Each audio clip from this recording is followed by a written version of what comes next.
Silakan, Cikarot. Ya, selamat malam semuanya, teman-teman dari Citygate Family, dan di sini ada sahabat-sahabat dari Citygate Family juga. Selamat malam Ibu Charlotte. Terima kasih sudah bersedia menjadi narasumber kami hari ini. Ibu bisa mendengar suara saya dengan jelas ya Bu ya? Iya, jelas. Ya, teman-teman perkenalkan, kalau yang belum kenal saya Caroline, Citygate Kids Pastor dari Citygate Church. Terima kasih untuk malam hari ini udah bisa bergabung bersama dengan kami dalam acara seminar hari ini dengan tema Connecting the Hearts as a Family. Sebagai informasi, seminar ini juga kita record dan rencananya kita akan upload di YouTube. Ya gitu. Sebelum memulai seminar ini, kita akan berdoa terlebih dahulu. Saya persilakan Julie, Associate Kids Pastor, untuk berdoa. Teman-teman, kita berdoa ya. Terima kasih Tuhan Yesus telah mengumpulkan kami semua pada malam hari ini, Tuhan. Tuhan, bukakan hati kami semua, Tuhan, biar kami dapat belajar dari Ibu Charlotte, di mana beliau yang memiliki pengalaman lebih dari 30 tahun, Tuhan. Biarkan kami mau belajar, mau dibentuk, dan terus mau diubahkan setiap harinya ya Tuhan. Tuhan, Kau berkati Ibu Charlotte yang akan membagikan pengalaman beliau, bagaimana kita harus bersikap sebagai orang tua dalam mendidik anak-anak kami, menjadi anak-anak yang takut akan Tuhan. Kami buka webinar ini dalam nama Tuhan Yesus. Haleluya, amin. Amin, terima kasih Julie. Sebentar lagi Bu Charlotte akan memaparkan materinya selama kurang lebih 40 menit. Waktu Ibu Charlotte memaparkan materi, kalau ada yang mau nanya, boleh langsung ketik di kolom chat. Nanti kita akan bahas di session Q&A. Ya. Tolong waktu Ibu Charlotte memaparkan materi, semua mikrofonnya di-mute. Langsung aja saya perkenalkan, Ibu Charlotte Priyatna adalah seorang istri dari seorang suami, ibu dari 3 orang anak laki-laki, mertua dari seorang menantu, dan oma dari seorang cucu. Beliau adalah pendiri dan ketua yayasan dari Sekolah Atalia di Serpong, Tangerang. Hampir 30 tahun berkecimpung di dalam dunia pendidikan, dan dalam 20 tahun terakhir secara khusus terlibat dalam kelas parenting, seminar keluarga, dan ceramah pendidikan, baik di sekolah maupun di gereja. Latar belakang pendidikan dari Ibu Charlotte, sarjana pendidikan dari IKIP Jakarta, lulusan psikologi pendidikan tahun 1987, Magister Pendidikan dari Universitas Negeri Jakarta, Program Pendidikan Anak Usia Dini tahun 2012, dan Magister Ministry dari Seminari Alkitab Asia Tenggara di Malang tahun 2013. Tanpa panjang lebar lagi, saya serahkan waktu kepada Ibu Charlotte. Silakan, Bu. Ya, selamat malam ya. Di sini sih masih siang, terang benderang ya. Di sana saya nggak tahu sudah gelap belum ya. Terima kasih loh, saya bisa diundang oleh teman-teman yang ada di Sydney ya. Sekarang tuh dengan adanya pandemi kita mesti terima kasih juga ya. Kita jadi sekarang bisa ada di mana-mana dan kemana-mana gitu. Saya nggak kebayang nanti kalau udah selesai pandemi ya, saya harus pelayanan gitu ke keluar kota, keluar negeri, terbang. Lebih lama di jalannya daripada seminarnya. Wah, saya nggak tahu deh. Nanti pasti ada perubahan lagi ya. Sekarang udah nyaman banget. 15 menit sebelum mulai, masih bisa makan pisang goreng, masih bisa kemana-mana ya. Oke, hari ini topiknya yang diambil adalah Connecting the Hearts as a Family. Ya, jadi gimana nih kita nih bisa nyambung gitu ya, hatinya nyambung. Jadi kebayanglah ini kita kalau hatinya pisah kayak apa ya gitu ya. Lalu kita kan harus sehati, harus satu hati, satu pikiran, satu jiwa, satu tujuan. Nah, bagaimana kita di dalam sebuah keluarga. Nah, Bapak Ibu, ya saudara-saudara, kita ingat ya, di dalam mendidik anak itu seperti pohon kurma. Pohon kurma tuh 5 tahun pertama nggak keluar batang pohonnya, ya baru keluar. Jadi selama 5 tahun, apa yang dia lakukan? Dia bikin akar. Jadi akarnya dulu semua, lalu kemudian dia baru tumbuh setelah 5 tahun. Nah, jadi kapan pohon ini berbuah? 19 tahun. Dan pohon ini bisa berusia 100 tahun. Jadi proses yang lama, ya. It takes time. Jadi saudara bisa bayangkan yang namanya kupu-kupu, ya, itu pasti membutuhkan satu proses. Harus keluar dari kepompong, ya. Wah, kelihatannya sangat susah dan menyakitkan. Ada anak nih mau bantu. Dia buka itu kepompong pakai gunting. Apa hasilnya? Ya, kupu-kupunya badannya sudah besar tapi sayapnya masih kecil. Jadi dia tidak bisa terbang. 3 hari kemudian dia mati. Jadi memang ketika dia berusaha keluar dari kepompong itu menjadi bagian proses yang harus dilalui. Jadi kita sebagai keluarga, kita juga harus melewati proses-proses yang enggak enak, yang menyakitkan, yang sulit, tapi disitulah pertumbuhan kita. Jadi tadi kita ngomong waktu ya. Anda sebagai keluarga muda, suami istri kerja, ini kayaknya yang mahal tuh waktu. Waktu itu pemberian Tuhan. Kita nggak bisa cari, kita nggak bisa tabung. Anda nih ya, mau saving nih, tabung yang sekarang nih. Saya mau hari ini 20 jam aja. Supaya besok saya bisa 28 jam. Ya nggak bisa. Ya, waktu itu hanya bisa dipakai, hanya bisa dilewatkan, hanya bisa digunakan. Jadi tidak bisa kita stop. Ya, nggak bisa kita saving tadi ya. Ya memang istilahnya ya menghemat waktu gitu ya. Tapi kan itu hanya istilah. Karena waktu akan berjalan menit demi menit, jam demi jam, dan itu terus bergerak, tidak bisa berhenti. Bayangkan kalau ada time machine, ya kita bisa off dulu, atau kita bisa forward maju ke depan gitu ya, atau bisa kita mau balik nih ke tahun lalu, nggak bisa saudara ya. Nah apalagi di dalam proses penyembuhan saudara ketika ada konflik. Konflik dengan anak, konflik dengan suami, konflik dengan istri itu pasti membutuhkan waktu. Ya, nah, saudara ini klip ada anak teman saya yang bikin, ya silahkan simak.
Iya. Jadi klip ini dibuat oleh anak teman saya, ya. Dia baru kelas 8. Wah, waktu saya dikirim saya bilang, bagus sekali ya. Ini perenungan-perenungan. Bayangkan saudara, anak 2 SMP bisa coba mengulik ya, menggelitik kita sebagai orang tua. Nah, tantangan saat ini ya tentu karena kesibukan ya, ayah tidak hadir.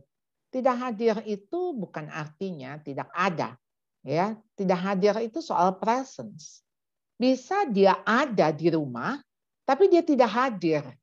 Jadi hadir itu as a being, ya, sebagai sosok ayahnya. Ada enggak? Sebagai relasinya ayah dengan anak ada enggak? Jadi badannya ada, secara fisik ada.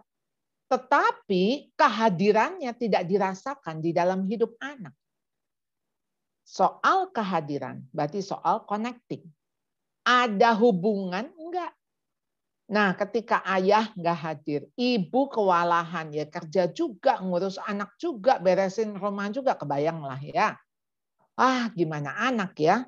Terlantar, saudara. Ya. Lalu kemudian orang tua sibuk. Anak dibesarkan pihak ketiga. Pihak ketiga bisa di sini babysitter ya. Kalau di Aussie pihak ketiganya itu gadget ya. Nah, ini yang dibesarkan ya, electrical babysitter. Jadi ketergantungan gadget dan medsos. Belum lagi ditambah dengan tuntutan akademik semakin berat. Ya, atau tuntutan-tuntutan yang lain dari sisi orang tua yang tadi dikatakan living cost semakin besar. Nah, jadi saudara, ini semua menjadi tantangan kita. Lalu apakah kita terbenam di dalam tantangan itu? Bagaimana kita menyikapinya? Apa yang harus kita putuskan? Memang semua itu adalah pilihan. Saudara, kita tuh satu hari itu kira-kira 600 mungkin kita membuat pilihan. Dari melek mata, mau bangun sekarang atau 5 menit lagi. Itu pilihan. Saudara mau pakai baju apa, saudara mau makan apa, saudara mau lakukan apa, yang mana dulu, itu pilihan. Semua pilihan itu ada konsekuensi. Ada akibatnya. Sehingga kenapa kita harus berpikir untuk apa yang kita mau katakan, apa yang kita mau katakan, apa kita mau lakukan. Semua saudara keputusan itu kita harus pikir panjang. Karena semua ada konsekuensinya. Dan kita memilih A, ada konsekuensinya A, memilih B, ada konsekuensinya B. Tapi sebagai kita anak-anak Tuhan, kita diberikan satu hati ya yang peka akan pimpinan Roh Kudus. Roh Kudus itu mau kita melakukan apa? Nah, kita tuh harus peka di situ. Ya, karena tidak semua orang dipanggil untuk itu. Misalnya saja, katakan ibu rumah tangga. Saudara ada panggilan. Apakah saudara mau di rumah ngurus anak atau saudara kerja? Itu tantangan. Saudara bilang, aduh Bu, saya kuliah sampai S2, ini mau ambil S3 lagi nih Bu. Masa sih saya nggak kerja, masa sih di rumah aja? Justru peluang karir saya lebih besar Bu, karena gaji saya lebih besar. Jadi gimana kalau saya tinggalkan? Sementara suami ya nggak bisa lah di rumah saja. Kalau begitu, anak-anak di daycare. Kalau gitu, anak-anak kita titipkan saja. Nah, saudara, panggilan saudara yang pertama dan utama adalah panggilan berkeluarga. Panggilan yang lain akan mengikuti. Jadi, saudara, kalau saudara melakukan panggilan lain, sementara panggilan berkeluarga itu saudara korbankan, nah ini ada satu sistem yang salah. Sehingga saudara, ketika keluarga hancur, dia akan menghancurkan yang lain-lain. Jadi artinya misalnya begini, keluarga itu termasuk ketika kehidupan anak-anak saudara. Ya, kehidupan anak-anak. Saudara, anak-anak tuh nggak berhenti di saat kita udah selesai hidup ya. Kita orang tua mungkin masih terhitunglah sisanya, mungkin kita 30 tahun lagi, 40 tahun lagi gitu ya. Tapi anak-anak jelas masih lebih panjang daripada kita. Jadi ketika kita memutuskan untuk ya udah deh, kita coba berlelah-lelah, berletih-letih, yang tadi dikatakan kita pulang udah emosi, udah terkuras. Saudara, apa yang ada di memori anak? Apa yang dia kenang? Apa yang dia simpan? Saudara, saya sudah menikah 32 tahun. Tadi saya jelasin aja, saya punya peran-peran saya ya. Peran saya sebagai istri iya, sebagai ibu iya, sebagai mertua iya, sebagai oma iya, berarti kita akan bertambah. Tapi peran saya yang pertama dan utama di dalam keluarga, tentu saya masih anak ya, karena saya masih punya orang tua, mama saya masih ada, dan mertua saya masih ada. Tapi di samping itu peran saya yang utama adalah saya sebagai istri.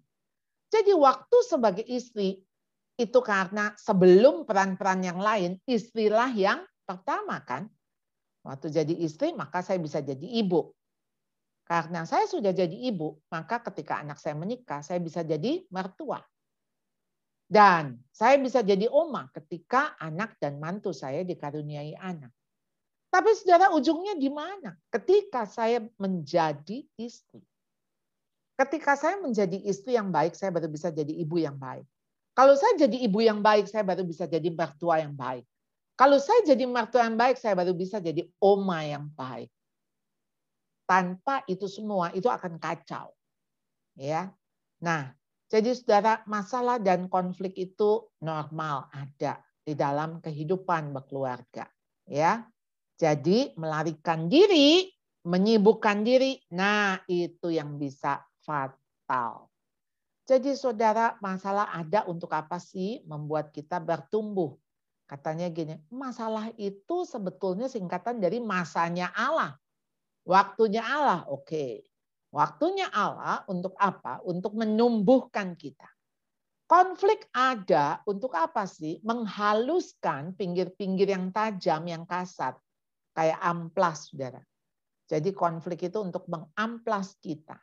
Karakter-karakter kita. Konflik itu untuk kita lebih mengenal pasangan. Oh, ternyata dia tuh nggak suka toh digituin. Oh, ternyata dia salah paham. Oh, ternyata gitu. Setelah kita menikah kan kita banyak ternyata. Saudara, apakah setelah kita menikah begitu banyak ternyatanya, lalu Anda tinggal bilang, nggak sesuai dengan pesanan, nggak sesuai dengan harapan, ya udah dia kembaliin lagi, nggak bisa saudara. Not look back ya. Konflik Tuhan izinkan terjadi untuk kita diperhalus, ya, diperkuat, ya. Jadi tetap ada gunanya. Jadi jangan melarikan diri dan menyibukkan diri karena itu jauh lebih fatal hasilnya, ya. Nah, ini saudara ada satu klip yang saya ingin berikan.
Apakah handphone saudara bisa memberikan Anda cinta?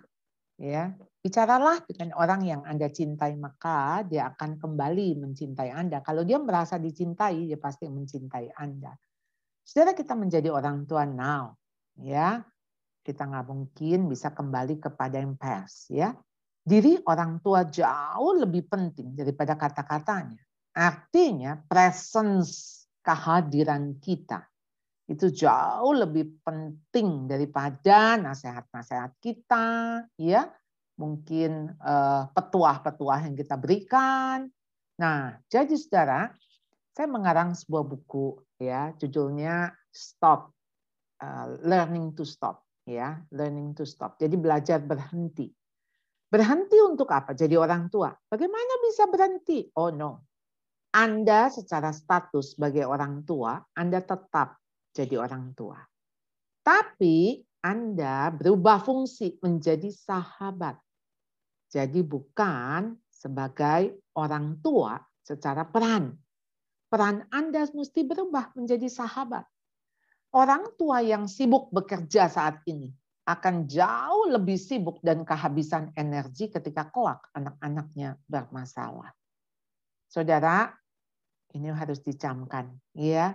Kalau kita sibuk bekerja sampai kita nggak bisa kenal anak kita nggak connect sama anak kita. Nah, satu hari ketika mereka bermasalah, kita akan jauh lebih sibuk dan kehabisan energi. Jadi masalah yang ada, orang tua tidak merubah style parenting. Jadi kita tetap parenting kita tetap di usia 0 sampai 5. Saya tuh membayangkan begini saudara, 0 sampai 5 itu adalah fase disiplin. Seperti jarum jam pukul 6 vertikal. Begitu anak SD umur 6 sampai 12 lah begitu ya, primary.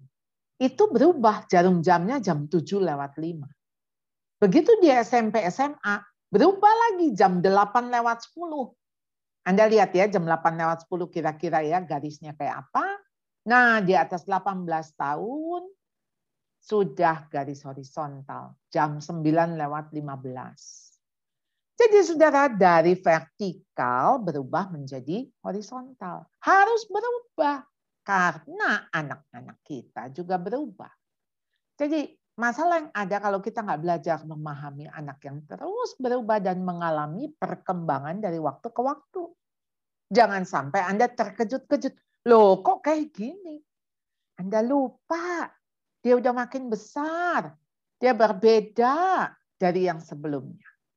Jadi yang pertama saudara, untuk bisa connect dengan anak-anak kita, ayo mari menangkan hatinya.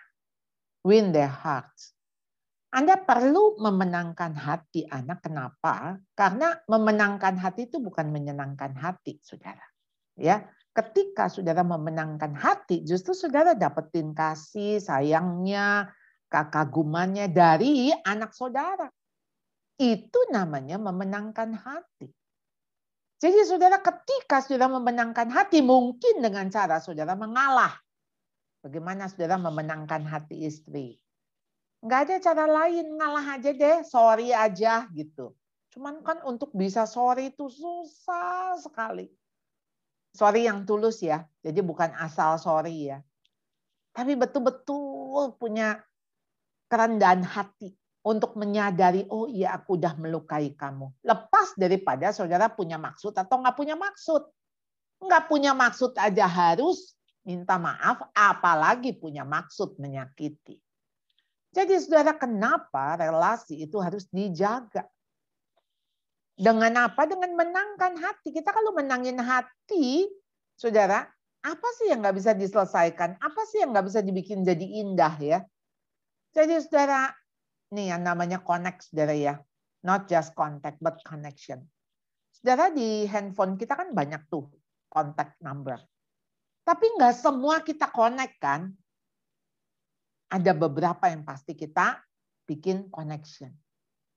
Jadi not just contact but connection. Harus nyambung. Jangan sampai salah sambung. Jadi gimana supaya nyambung? Ayo mendengarkan, bukan hanya mendengar. Saudara, listening, not just hearing. Ya, kata listen itu kalau dibolak-balik jadi silent, saudara ya. Di dalam listen pasti Anda silent. Pasti Anda mesti diam untuk saudara menyimak. Untuk saudara bisa mendengarkan apa yang dibalik kata-katanya. Hatinya tuh lagi ngomong apa. Jadi bukan hanya mendengar tuh bisa dengan tidak sengaja, terdengar, itu namanya mendengar. Tetapi kalau pakai akhiran kan, saudara akan melakukan mendengarkan itu adalah suatu tindakan yang disengaja. Tindakan yang saudara usahakan.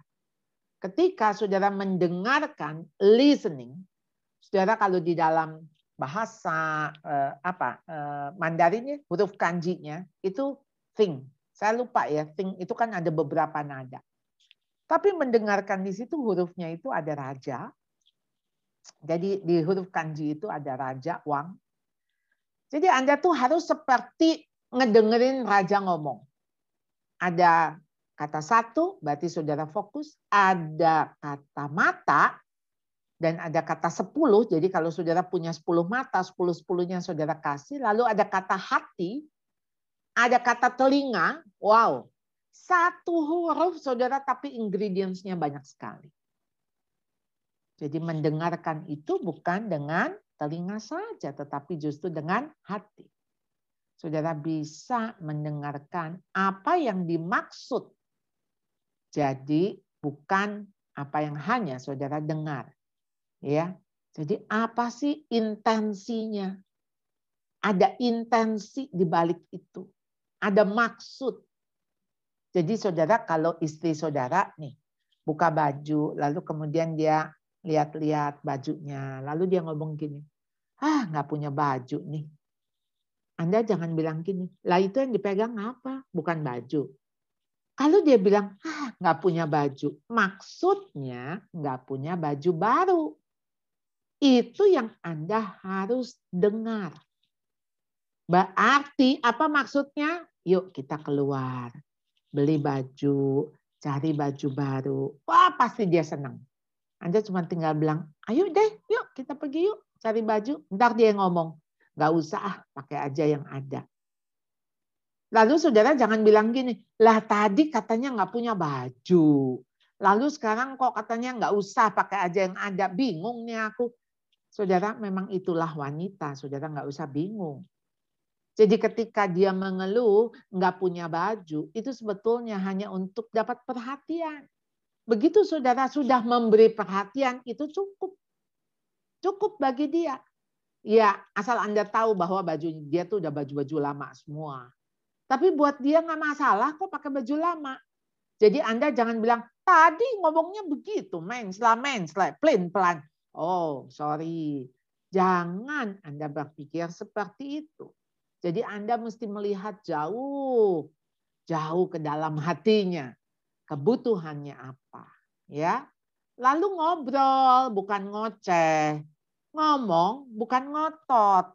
Ngobrol, saudara ya. Jadi kalau ngobrol tuh dialog, bukan monolog. Ya. Ngoceh tuh monolog. Ayo kita ngomong, bukan ngotot. Anda nggak lagi dalam acara debate ya. Jadi ayolah ngobrol dan ngomong. Ya, pilih relasi bukan emosi. Pilih relasi yang artinya Anda tahu relasi itu mesti dijaga, dirawat, dipelihara kayak tanaman aja. Saudara mesti siram, kasih pupuk, kasih matahari. Itu relasi. Pilih intimacy bukan gengsi. Demi kedekatan.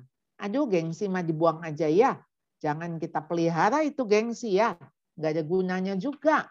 Dan di dalam relasi mestinya gengsi itu sudah tersingkirkan. Ya. Lalu hindari mulut tajam. Saudara, ayolah jangan ada kata-kata kotor yang keluar dari mulutmu. Tapi pakailah perkataan yang membangun di mana perlu. Supaya setiap orang yang mendengarnya beroleh kasih karunia. Jadi jangan ada kata-kata yang kasar, yang menyakitkan. Kata-kata itu bisa mematikan, bisa menyembuhkan. Jadi saudara nggak boleh mengucapkan itu. Tapi juga saudara kalau ada kata-kata kasar tentu saudara jangan terima. Jangan dimasukkan ke hati. Telinga kita ini ada dua saudara. Kadang sering dengarkan istilah masuk kuping kiri, keluar kuping kanan. Jangan dimasukkan ke hati. Kalau boleh naikin aja ke atas ke pikiran. Kira-kira kata-kata dia berguna nggak? Kalau nggak berguna, kalau sampah itu jangan disimpan. Biarin deh untuk yang nggak prinsip. Jangan ribut soal apa ya saudara ya. Ini dulu awal-awal soal pencet odol. Nah, saya itu pencet odol dari bawah. Suami saya pencet odol dari tengah. Wah, setiap kali saya mencetin lagi, saudara, saya beresin lagi dari bawah lagi supaya gemuk gitu kan. Jadi, wah, itu betul-betul menghabiskan energi deh, ribut-ribut yang begitu. Belum lagi ketika saya ini kan orangnya bersihan ya. Jadi saya nggak mau itu ranjang saya, saudara. Dulu tuh spray saya warnanya putih. Karena mama saya itu dari kecil kami dibiasakan dengan spray itu warnanya putih. Dengan ilmu beliau mengatakan kalau kotor dikit kelihatan. Jadi kalau ada binatang kecil kelihatan. Lalu suami saya dari keluarga yang spray-spraynya berwarna semua. Jadi dia bilang spray itu mestinya berwarna supaya kalau kotor nggak kelihatan. Nah, saudara ilmunya yang mana tuh dipakai? Ya, kalau buat saya harus putih. Nah sekarang sih spray saya mah udah warna-warni ya. Walaupun tentu nggak warnanya ngejreng, soft gitu. Tapi paling enggak udah ada warna-warni dan itu tidak mengganggu. Anda harus bedain yang prinsip sama yang nggak prinsip. Ya, yang prinsip yang pasti sesuai dengan firman Tuhan. Nah itu kalau prinsip gitu sih kita balik lagi back to the Bible ya. Yang kedua saudara, kalau kita mau memenangkan hati, ya ini dalam rangka supaya connect hatinya, kita harus menolong mereka ya secara personally. Jadi ubah mindset Anda. Masa lalu kita tuh nggak pernah bisa jadi masa sekarangnya anak-anak kita. Jadi janganlah suka ngomong gini, kalau mama ya dulu ya, kalau papa ya dulu, aduh, please anak-anak nggak mungkin kita bawa ke masa lalu. Kita yang jadi pendatang di masanya mereka, di zamannya mereka. Ya, mereka ini memang native ya untuk generation ini. Kalau kita mah pendatang ya. Jadi saudara, anak Anda bukanlah anak lagi ya. Sekarang dia sudah tumbuh. Jadi nggak ada yang bilang saya benar, kamu salah. Atau Anda coach. Atau Anda babysitting anak Anda. Jangan, saudara, dia bukan baby lagi. Jadi Anda harus coach dia. Ya. Jadi apalagi kalau ini sudah remaja, saudara ya. Tadi ya jarum jam, saudara, dari pukul 6 ke 7:05, 8:10 ke jam 9:15. Hard words cannot touch any soft heart. Ya, kata-kata yang kasar, kata-kata yang keras itu nggak bisa menyentuh. Ada justru membuat sakit, membuat luka hati yang lembut, saudara ya. Tapi kata-kata yang lembut akan bisa menyentuh hati mau sekeras apapun. Ayo saudara, kata-kata kita mestinya bisa memenangkan hati mereka. Jadi saudara, soft words win hard hearts. Jadi bisa memenangkan hati yang keras dengan kata-kata yang lembut. Saudara, orang itu mintanya kan dihargai, dianggap penting, diterima apa adanya. Bukan diterima, bukan ada apanya. Kalau ada apanya berarti bersyarat, saudara. Tapi kalau apa adanya, ya memang kita tuh masing-masing unik, saudara. Kita ini diciptakan Tuhan. Tuhan itu ciptain satu persatu loh. Enggak ada yang duplikat.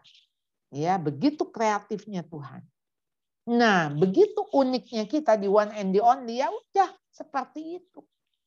Jadi saudara, waktu saudara bisa menerima kelemahan, mau pasangan, mau anak, saudara boleh nggak Anda melihat itu sebagai cacat? Sesuatu yang lemah, yang dia nggak mampu, nggak bisa, dia juga nggak sengaja. Jangan lihat kesalahannya itu sebagai kejahatan. Anda mesti bedain cacat sama jahat. Kalau jahat itu ada maksud, ada apa namanya ya, ada intensi, ya, secara intentional dia punya rencana atau punya tujuan misalnya menyakiti. Jadi saudara, ayo kita harus bisa membedakan itu juga pada anak-anak kita. Apakah anak-anak kita memang dia melakukan itu karena kelemahan? Ya diterima lah, nggak usah dimarahin. Dia nggak sengaja kok, nggak ada maksud jahat. Jadi saudara, waktu minta anak bisa terbuka dengan kita, berelasi dengan kita, dia butuh sekali untuk rasa aman. Jadi waktu dia rasa aman, saudara, pasti anak tuh mau didengarkan tanpa digurui, dihakimi, disalahkan, ya. Jadi perlu tuntun bukan tuntut. Saudara, waktu saudara menuntun, itu pasti saudara menggenggam kan, bukan mencengkram. Bisa kebayang nggak kalau anak dicengkram, pasti ingin melepaskan diri dari saudara. Coba dia lagi ngelihat tuh mainan. Lalu kemudian dia mau menghampiri toko itu, dia mau masuk, pasti ada cengkram. Lalu yang ada apa? Dia memberontak. Jadi saudara tetap tuntun aja. Dia mau kemana? Ya dia mau lihat itu boneka besar sekali, lucu banget. Gak apa-apa saudara. Anda hanya kasih tahu, kita hanya lihat saja. Ya, kita tidak beli. Hanya lihat. Saudara tuntun anak saudara. Tuntun pasangan saudara. Jadi bimbing dia. Kalau dia jatuh, saudara harus bedakan jatuh sama hidup di dalam dosa. Kalau jatuh, siapapun bisa jatuh. Siapa sih kita ini? Kita lemah kok. Jadi ayolah, jangan dihakimi. Kadang-kadang karena kita dosanya berbeda, saudara, langsung deh telunjuk kita tuding. Ya, jadi kita tidak menuntut, menuding, ya, menyalahkan, ya. Ayo kita dengan kerendahan hati kita membangun lagi relasi. Jadi Anda harus tahu bahwa nggak pernah berakhir ya jadi orang tua ya. Dan kita juga nggak bisa sih mengubah mereka atau memperbaiki, tapi Tuhan yang bisa ya. Jadi saya ingat perkataan dari Ruth Graham, istrinya Billy Graham. Bill adalah kepunyaan Tuhan, milik Tuhan.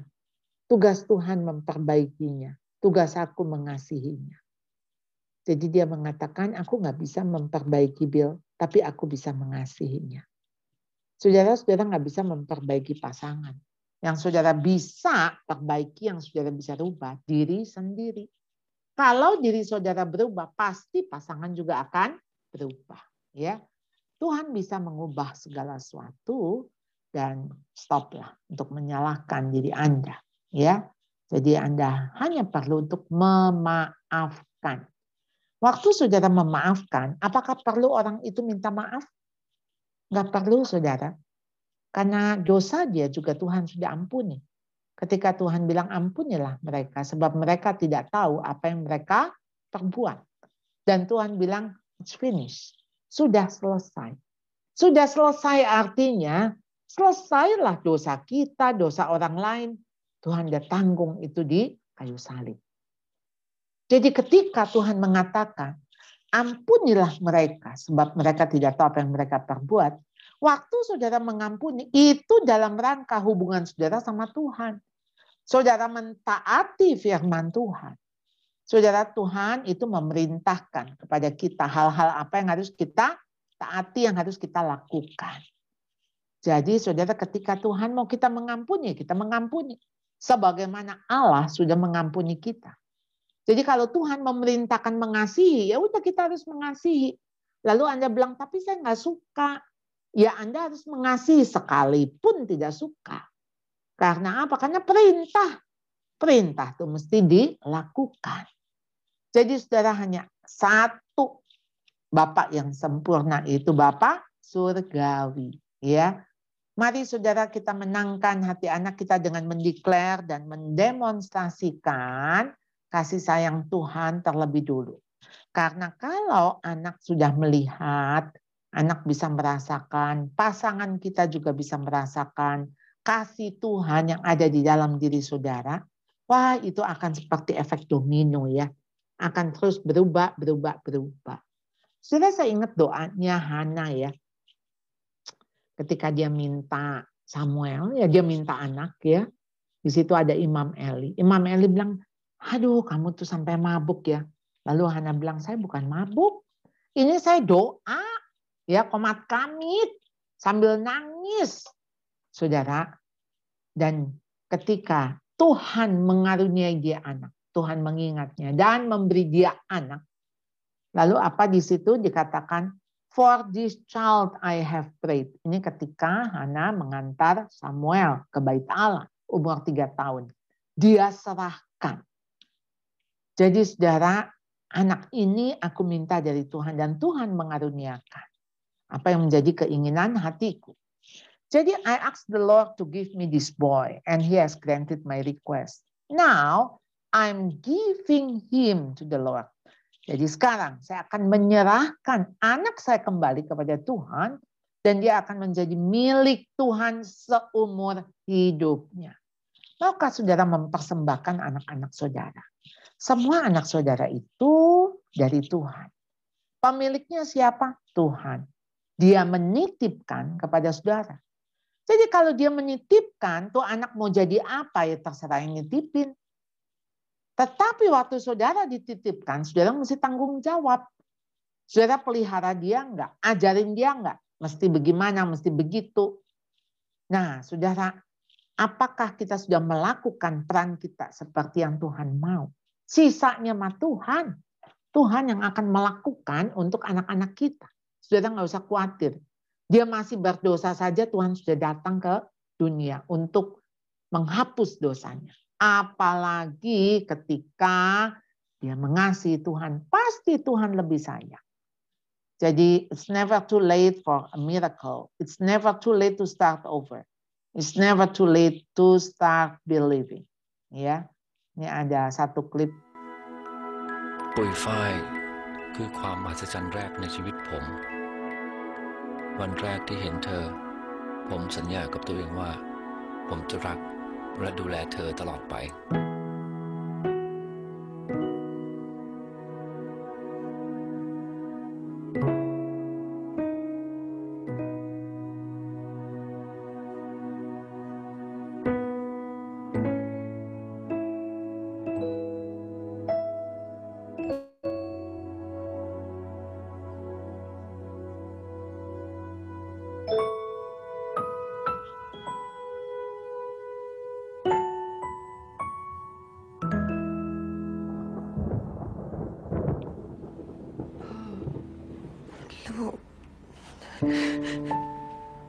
ลูกท้อง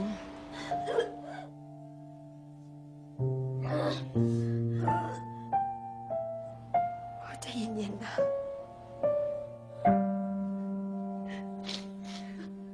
พ่อ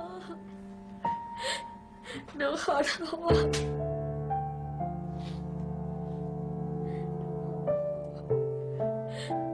หนูขอโทษ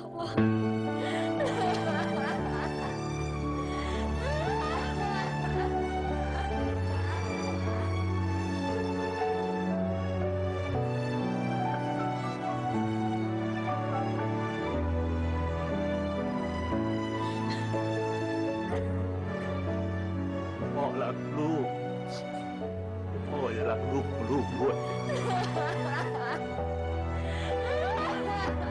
ผมยังไม่เคยลืมสัญญาในวันนั้น I never forget the promise I have made that day. Saudara, biasa kalau saya seminar, saya tanya, apa yang paling Anda takutkan terjadi pada diri anak-anak Anda? Ya, salah satunya jawabannya kalau anak saya hamil di luar nikah. Kalau anak saya bunuh diri, kalau anak saya gay, apalagi LGBT luar biasa, sekarang masif. Jadi memang, saudara, kita nggak pernah tahu anak kita seperti apa dan bagaimana nantinya. Tapi ya seperti doanya Hana, maukah kita menyerahkan dia kembali ke tangan Tuhan? Dan kita lakukan bagian kita. Selebihnya ada bagian Tuhan. Kita akan masuk ke dalam diskusi ya. Setengah jam, silahkan.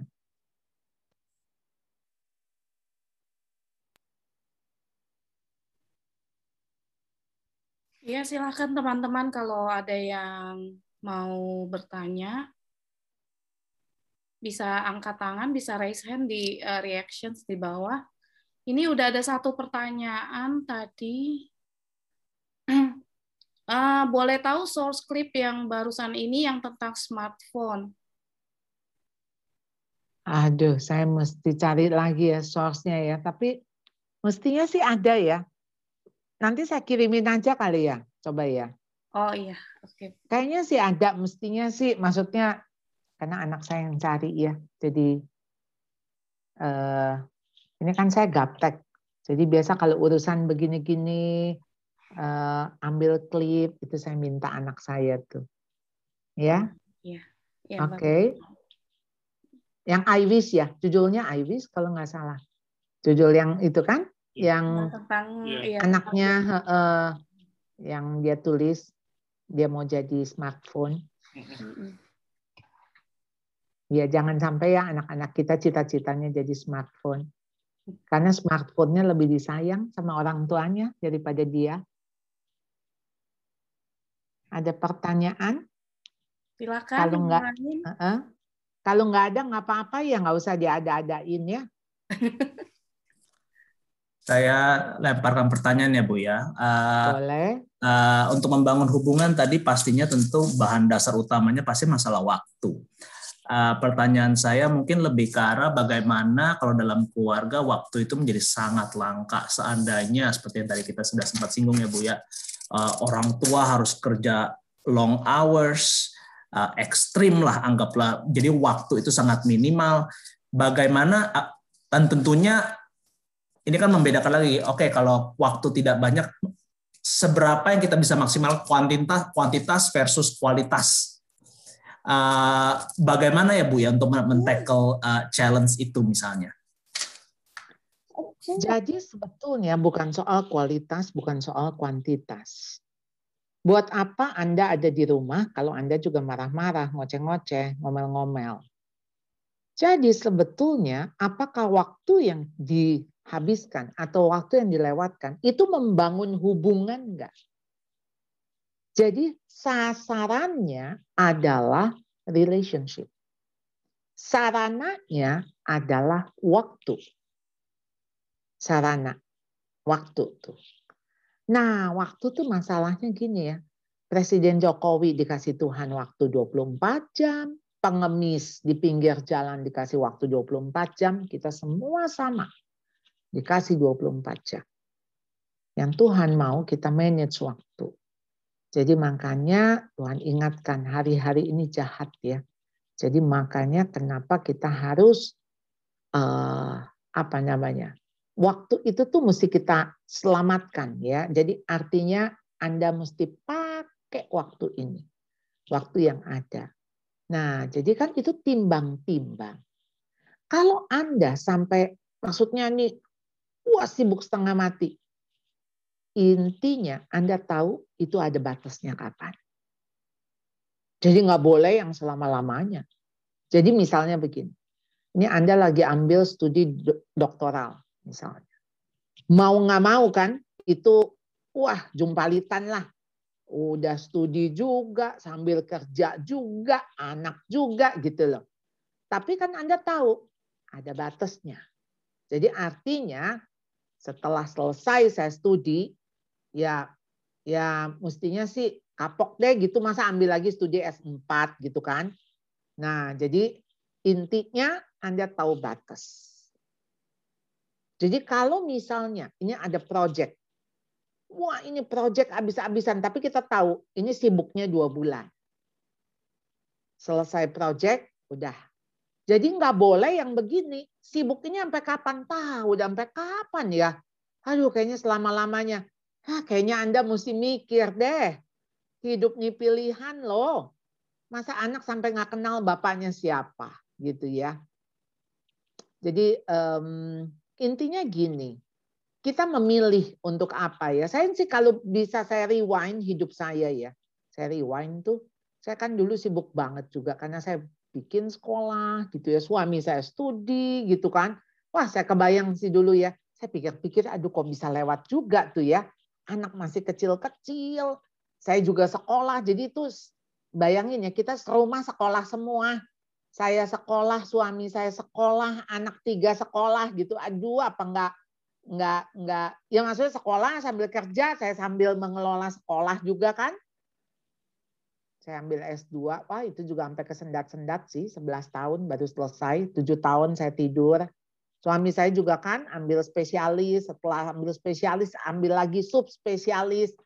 Begitu dia ditawarin dokter, ya dia nyerah juga sih. Kalau nggak setengah mati banget, anak-anak bisa nggak ketemu papahnya gitu ya. Karena kan sambil kuliah, sambil praktek juga. Nah jadi begini, kalau saya boleh nasihatkan Anda, kan itu semua pilihan ya. Dari semua itu, coba Anda harus memilih ini yang pertama, orang atau barang. Ya, orang atau barang. Itu prinsipnya ya. Barang tuh misalnya kita mau beli rumah, kita mau cicil apartemen gitu. Pokoknya ini orang apa barang. Yang kedua, soal now atau soal kekekalan. Jadi sesuatu yang maksudnya gini, ini bersifat kekal atau bersifat sementara. Kalau sementara mah, sementara gitu loh. Maksudnya tuh, ya bisa hilang, bisa habis, bisa. Itu yang namanya sementara kan. Anda lagi ngejar apa sih? Itu yang ketiga. Coba Anda lihat, apa yang kita kejar dalam arti begini. Relasi, ya relasi ya yang artinya hubungan itu kan nggak pernah bisa maksudnya gini nih, mau hancurin relasi atau mau bangun relasi itu susah banget ya, sesuatu yang takes time banget tadi ya, kayak pohon kan, kayak pohon kurma. Hancurin relasi itu cuma 5 menit. Jadi bikin anak sakit hati 5 menit, ngeberesinnya tuh 5 bulan, bisa 5 tahun, bisa seumur hidup. Nah, saudara, kalau saudara tahu, saudara ini kalau misalnya tadi Pak Chandra bilang, Pak Chandra ya, kayaknya yang cerita ya, maksudnya kalau pulang kerja gitu, udah capek, yang ada ngamuk-ngamuk marah gitu. Ya ampun, yang anak inget tuh apa? Nah itu tuh dulu, saya tuh kan perfeksionis juga. Saya tuh kalau pulang saya mau anak-anak udah beres, udah apa, udah ini gitu. Padahal itu kan saya egois banget juga gitu ya. Ya saya pulang saya merasa udah capek dan saya harapin misalnya kan saya telepon, kamu udah ini belum? Biasalah anak-anak kan udah. Begitu pulang belum beres semua, saya bisa ngamuk. Sekarang tuh ya saya lagi mikir-mikir ya, berapa waktu yang saya pakai untuk ngeberesin luka-luka hati anak saya atau relasi yang hancur, ketimbang saya pilih deh waktu buat bangun relasi. Itu pasti lebih gampang gitu. Ini saya tuh ngomong ya sambil mikir ya, kayaknya bahasa saya belepotan. Nggak tahu Anda ngerti nggak? Gini, kan kalau mau ngebangun relasi misalnya ya, 2 jam nih kita kasih ya, kita bangun relasi. Dan sebetulnya saya harus kasih tahu Anda, di atas 8 tahun tuh Anda harus punya one on one. Mestinya sih enggak 8 tahun ya. Mungkin 5 tahun ke atas saja udah one on one sama anak. Dan itu harus ayah. Enggak boleh ibu. Ayah. Ibu itu selalu ada di hati anak. Tapi ayah tuh enggak selalu. Jadi yang harus bangun relasi itu ayah dan anak. Anda mesti one on one tiap minggu satu anak. Terserah kemana, mau ke pantai kayak, mau makan es krim kayak, mau kemana itu 1 hour atau 2 hours terserah. Kenapa harus dekat dengan ayah? Kalau anak laki, dia harus punya tokoh identifikasinya adalah ayah. Jangan sampai orang lain. Ya, sekarang Anda perang tuh sama LGBT tuh, war. Wah, itu sih peperangan dahsyat ya. Yang kedua, buat anak perempuan, kenapa dia mesti dekat sama ayahnya? Dia harus punya semacam gambaran gitu, figur suaminya seperti apa. Ya, jadi nggak mungkin lah anak perempuan kita lesbian kalau dia deket sama ayahnya. Dan nggak mungkin anak laki kita gay kalau dia deket sama ayahnya. Karena kan ayahnya mau menikah sama perempuan atuh. Maka baru ada dia. Jadi dia nggak mungkin jadi gay gitu ya. Ini yang prinsip. Jadi yang ketiga tuh soal gini. Waktu itu tuh mau dipakai buat ngebangun relasi tuh sebetulnya lebih singkat daripada kalau udah rusak ngebenahinnya tuh lebih lama waktu itu gitu loh. Paham ya? Jadi kalau udah rusak tuh ngebenahinnya yang saya bilang berantemnya mah 5 menit, beresinnya mah bisa 5 bulan. Ya kalau dia masih nyimpen terus mungkin 5 tahun. Ya kan? Nah, yuk ngapain atau pakai waktu buat membangun relasi ya sama Anda memperbaiki relasi. Nah, itu tuh. Itu kira-kira mungkin ya kata-katanya ya. Paham Pak Franky? Oke. Thank you, Bu. Ya, Pak. Ini siapa? Agnes yang mau Ya, nanya? dari Agnes silakan, Mas. Halo Bu Charlotte, saya Harun, ini Agnes. Oke. Ya, thank you buat materialnya, bagus banget. Tadi sebetulnya saya mau nanya untuk soal LGBT sih, tapi Bu Charlotte tadi menjawab beberapa pertanyaan saya. Tapi yang kita lihat sekarang at the moment di Australia ini LGBT itu gede banget, Bu. Jadi bahkan itu ini sih cuma ngobrol sesama teman, tapi kalau di public school pun itu bahkan ada kurikulumnya. Dan itu menjadikan jadi seperti free will untuk anak-anak di sini, Bu.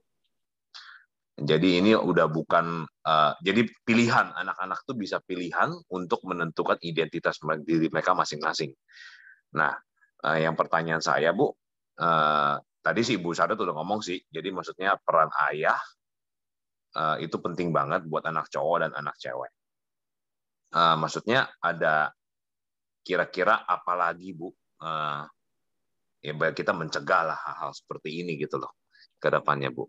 Satu LGBT, kedua pertanyaan tadi dari si Agnes sih, kita anak satu Jennifer dan Jeremy. Jennifer umur 7 tahun, Jeremy umur 3. Stubborn banget, Bu. Ini nggak tahu deh bapaknya apa, saya juga bingung gitu. Kira-kira ada tips-tips apa, Bu? Thank you, Bu Sarot. Jadi dari kecil anak harus tahu identitas seksualnya. Jadi kalau memang kamu dilahirkan Jennifer, kamu tuh perempuan, Tuhan tuh mau kamu jadi perempuan. Kalau jadi perempuan, nanti kalau udah besar kamu jadi apa? Nah, tanya Tuhan. Karena waktu Tuhan menciptakan Jennifer perempuan, pasti Tuhan punya tujuan. Jadi kita kembalikan lagi bahwa anak itu sadar dirinya diterima, dia sebagai perempuan, dirinya diterima, dia sebagai laki-laki, diterima dulu ya, berarti oleh kita parents-nya. Lalu dia menerima dirinya sebagai perempuan. Nggak akan terjadi transgender. Itu transgender, LGBT itu bukan, kita harus percaya itu bukan Allah kayak salah naro gitu kan. Masa Tuhan salah naro maksudnya perempuan di tubuh laki-laki atau laki-laki di tubuh perempuan? Ya nggak mungkin. Kalau Tuhan itu salah mah ya bukan Tuhan. Jadi ini konstruksi sosial. Pasti ada masalah. Oleh karena itu kenapa tiap malam kita doain ya. Jeremy, kamu laki-laki kayak papi ya. Kamu laki-laki, Tuhan tuh mau kamu jadi laki-laki karena Tuhan menciptakan laki-laki dan perempuan. Cuman 2 itu.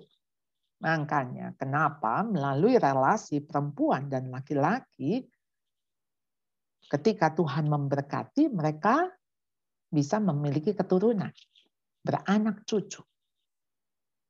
Kalau laki sama laki mana bisa anak cucu? Perempuan sama perempuan bagaimana bisa anak cucu? Nggak bisa.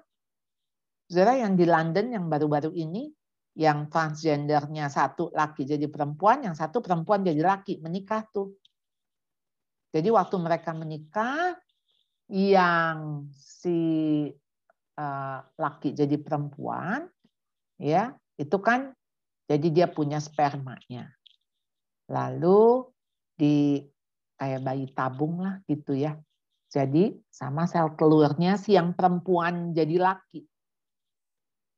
Jadi akhirnya ya yang jadi laki itu tadinya udah operasi payudara, saudara ya.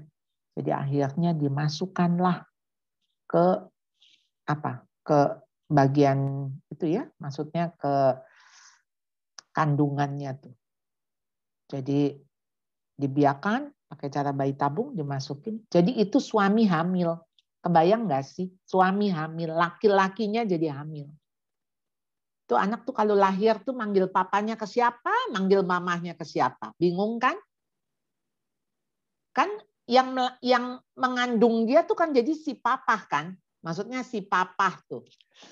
Dunia apa udah nggak ngaco ya.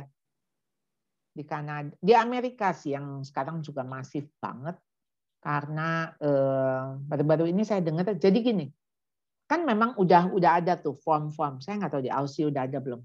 Yang form, kalau kita kan formnya masih 2 tuh. Masih male, female gitu kan. Kalau misalnya seks gitu kan, laki, perempuan. Kalau di Amerika udah 3. Jadi silakan aja orang tua kalau anaknya lahir, dia nggak tentuin mau male, female, ya tentuin yang X. Jadi nanti anaknya yang bisa nentuin.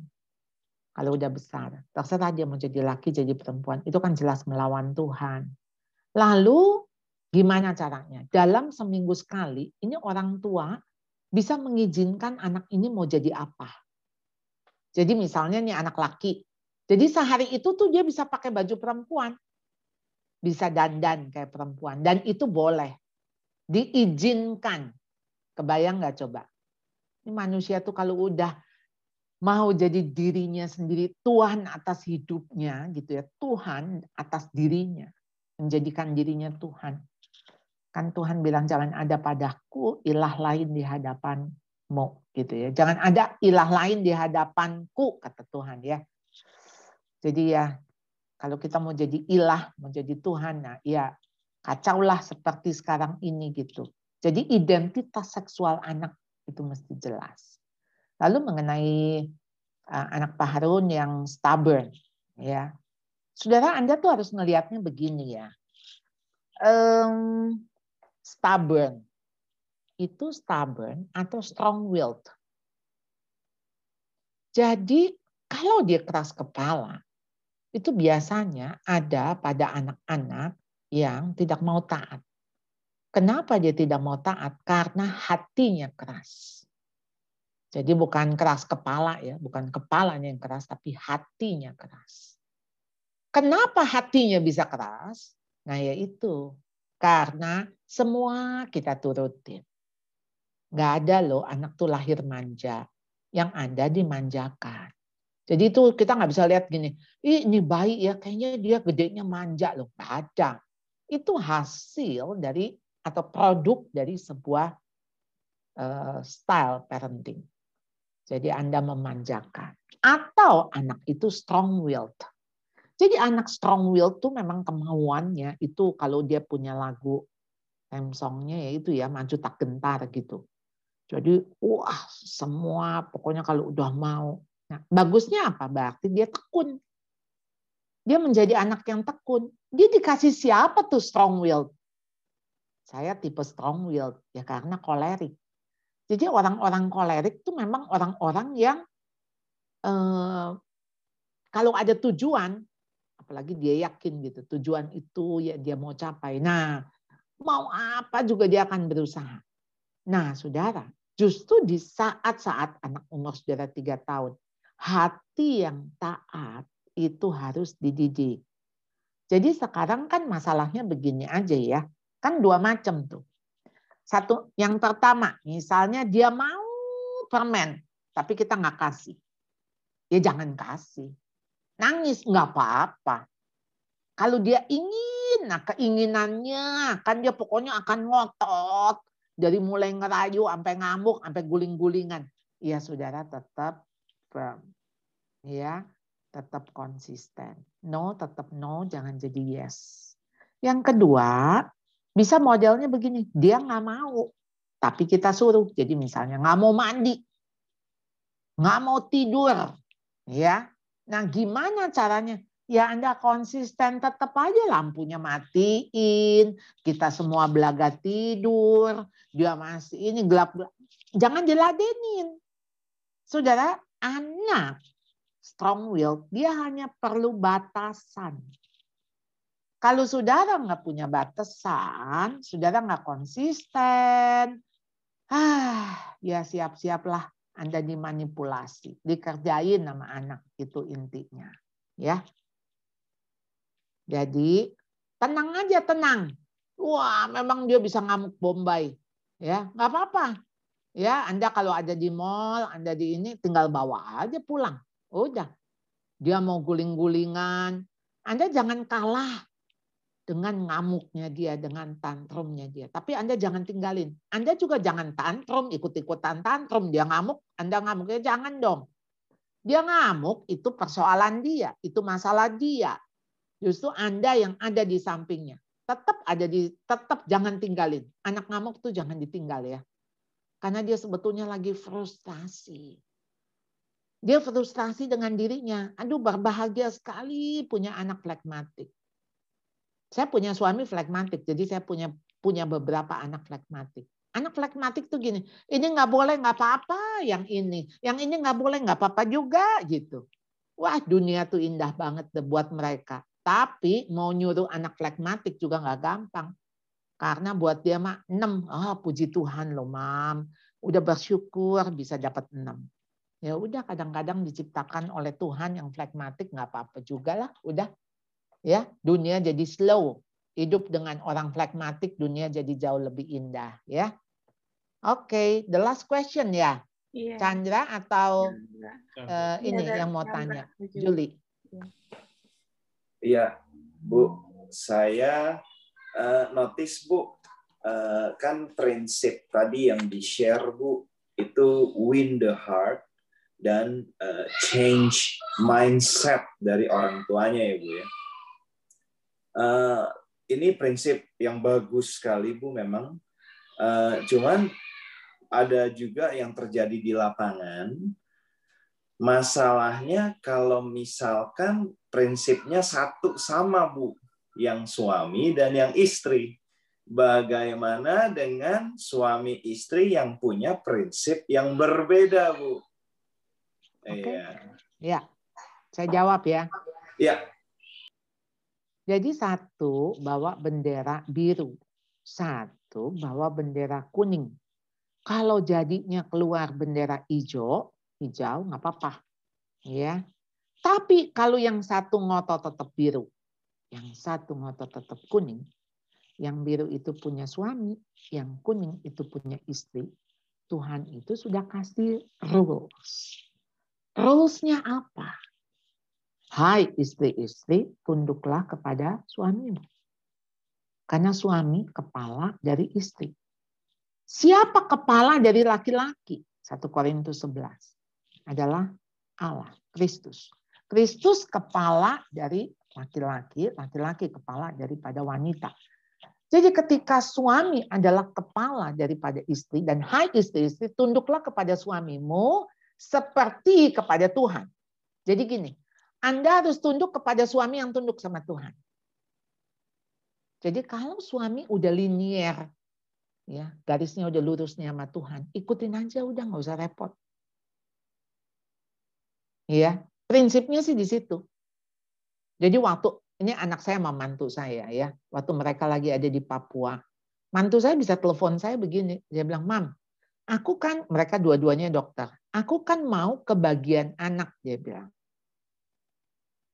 Aku mau ke bagian anak, tapi maksudnya anak saya kan laki, anak saya 3 laki-laki. Tapi suaminya tuh maksudnya anak saya nggak mau. Jadi dia bilang, sebab kalau kamu di bagian anak itu bakal capek banget, jaga malamnya, apa segala macam. Jadi suaminya bilang, kamu ke bagian kulit aja. Tapi aku nggak begitu suka kulit gitu. Nah, oke. Jadi dia tanya saya, boleh nggak kita tuh sebetulnya punya prinsip sendiri, punya kemauan, kan kita memang senangnya di anak gitu. Saya bilang gini, saya cuma tanya, suami kamu waktu nyuruh kamu nggak ke anak, alasannya demi diri dia atau demi dirimu? Karena mantu saya ginjalnya tinggal 1 dan itu ginjalnya bermasalah. Itu pembuluh darahnya tuh 2,5 cm, udah siap-siap meledak lah, tiap saat bisa begitu. Jadi itu harus jaga banget, nggak boleh capek, nggak boleh apa begitu. Nah, jadi saya cuma tanya, waktu dia memutuskan untuk kamu jangan di bagian anak, apakah demi diri dia, keegoisan dia, atau demi dirimu karena dia mengasihimu? Ya mantu saya cuma jawab, iya sih pasti demi diri aku. Ya udah tunduk aja, saya bilang. Kamu itu seperti kepada Tuhan. Nah saya belajar ini sebetulnya waktu saya kan dulu ya pelayanan tuh maksudnya banyak sekali, sibuk banget gitu. Nah waktu itu anak-anak saya masih kecil, yang paling kecil mungkin SD kali, kelas berapa gitu. Saya ada undangan di Kalimantan, undangan dari bupati lah. Jadi saya akan bicara dengan kepala-kepala sekolah sekabupaten gitu ya. Wah, saya pikir ya, saya pergi pagi, kemudian saya pergi ke pedalaman. Itu Kalimantan masih ada pedalaman. Lalu besok paginya saya seminar gitu seharian. Habis itu sorenya saya balik lagi ke Pontianak atau kemana, saya lupa kotanya. Saya pulang. Jadi saya cuma bilang, saya tuh pergi cuma 1 malam. Tapi memang dari Rabu pagi pulangnya Kamis malam. Jadi flight pertama sama flight terakhir lah. Lalu saya tanya sama suami saya ingat waktu di meja makan, aku pergi enggak?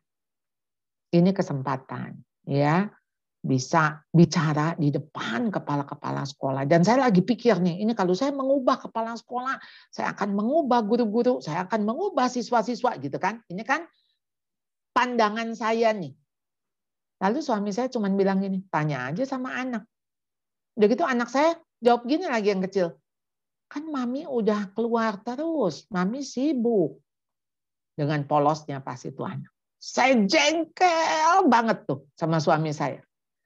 Saya tuh sampai komplainnya gini, emangnya saya pergi jalan-jalan? Saya bilang, saya tuh pergi melayani. Saya bilang, saya tuh pergi, emang enak, capek. Saya bilang, itu tuh jalan darat 5 jam, saya bilang. Aduh, apa-apa begitu. Pokoknya saya ngoceh gitu ya. Tuhan tuh tegur saya loh. Tuhan tuh bilang gini, apa sih susahnya? Aku gerakin suami kamu bilang yes. Itu mah maunya kamu. Kalau aku mau, kata Tuhan, kalau aku kehendaki, nggak ada yang bisa melawan.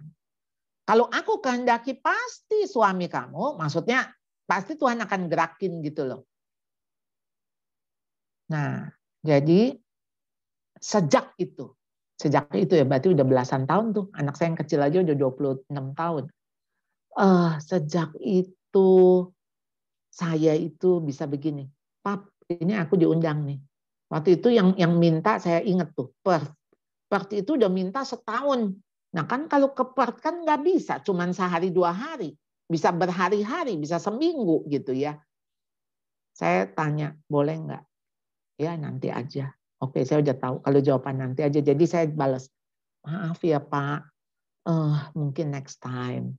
Kapan ya Bu kira-kira? Nah ini Pak saya doain dulu deh ya. Karena exit permit-nya belum keluar ya. Jadi kan ini mesti ngurus visa ya. Visanya visa di rumah ya. Bukan visa di kedutaan. Nah setelah itu sampai hari ini, lancar jaya. Saya kalau misalnya ada Pap, ini nih kayaknya ada undangan nih. Malah saya misalnya kadang-kadang jauh ke NTT kemana. Ya nggak apa-apa, pergi aja. Lama loh Pap, ini kayaknya seminggu. Nggak apa-apa, itu kan gini. Ya ampun Tuhan, iya ya bener ya. Sebetulnya yang Tuhan lagi bentuk hati saya dulu. Jadi tuh kalau punya hati yang kita tunduk sama Tuhan, enak banget deh hidup. Nggak ada yang susah. Jadi kita tinggal begini nih. Misalnya suami bilang gitu, enggak, kita tinggal dongak aja ke atas. Oh enggak ya Tuhan ya. Baiklah Tuhan gitu. Jadi kalau misalnya suami bilang boleh, ini benar boleh Tuhan. Tapi tentunya syaratnya suami kita Dia tunduknya sama Tuhan ya. Ya, jadi bukan tunduk sama yang lain. Kalau enggak kan itu kan mesti inline. Ya, Tuhan, suami, bawahnya istri, segaris. Oke? Ini harus ditutup. Soalnya saya jam 6 ada meeting. Mohon maaf nih ya. Thank you. Ya, Julie, Chandra, mudah-mudahan bisa paham ya. Jangan berantem ya. Itu enggak worth banget dah berantemin yang enggak prinsip gitu loh. Ya. Ikut aja. Ya, ikut aja. Cuman kan ikut aja kan emang susah. Kata Tuhan kan ngikut Tuhan aja mikul salib, menyangkal diri gitu kan. Ya, jadi ini bagian dari proses mengikut Tuhan. Ya, oke, saya kembalikan ke MC ya. Caroline ya. Iya, Bu. Terima kasih banyak Bu untuk sharingnya hari ini. Karena keterbatasan waktu, kita mau tutup aja. Saya persilakan Pastor Frankie untuk bicara dan doa penutup. Baik, terima kasih sekali lagi Bu Charlotte buat message-nya sore hari ini. It's a blessing for all of us. Dan juga terima kasih buat Bapak Ibu Saudara semua yang telah join. Semua nanti recording ini bisa didistribute nanti oleh Ibu Caroline. If any questions, nanti bisa kontak langsung ke Ibu Caroline. Kita tutup semua dalam doa ya. Mari kita berdoa. Terima kasih buat sore malam hari ini Tuhan, kalau kami boleh Tuhan berikan waktu untuk kami bisa berkumpul secara virtual. Tuhan, terima kasih buat hamba-Mu Ibu Charlotte yang Tuhan sudah pakai untuk memberkati setiap daripada kami. Kami percaya Tuhan, setiap message yang telah dibagikan menjadi sebuah permata kebenaran buat setiap daripada kami, untuk bisa membangun, menguatkan, mengoreksi, pertajam kami Tuhan, kami sebagai orang tua buat anak-anak kami, sebagai suami, sebagai istri, dalam menjalankan panggilan yang Tuhan berikan buat kami dalam keluarga kami. Kami berdoa untuk Ibu Charlotte, Tuhan yang pakai semakin hari Tuhan, semakin luar biasa, tambahkan hikmat, marifat, wisdom, revelation, dan insight dalam segala hal. Tuhan jadikan Ibu Charlotte sebagai terang Tuhan, memberkati banyak keluarga di Indonesia dan dimanapun di seluruh dunia Tuhan. Kami berdoa untuk pelayanannya, kami berdoa untuk keluarganya, Tuhan memberkati, anugerahkan segala yang terbaik, yang sempurna, yang indah dari Tuhan menjadi bagian dari kehidupan Ibu Charlotte dan keluarga. Terima kasih sekali lagi buat persekutuan kami malam hari ini. Roh Kudus yang terus berbicara, menuntun, dan mengarahkan, memimpin kehidupan kami masing-masing. Thank you Jesus, di dalam nama Tuhan Yesus kami telah berdoa dan mengucap syukur. Haleluya. Amen. Amin. Makasih Bu Charlotte. Terima kasih Bu Charlotte. Thank you semuanya. Terima kasih. Terima kasih ya. God bless ya. God bless.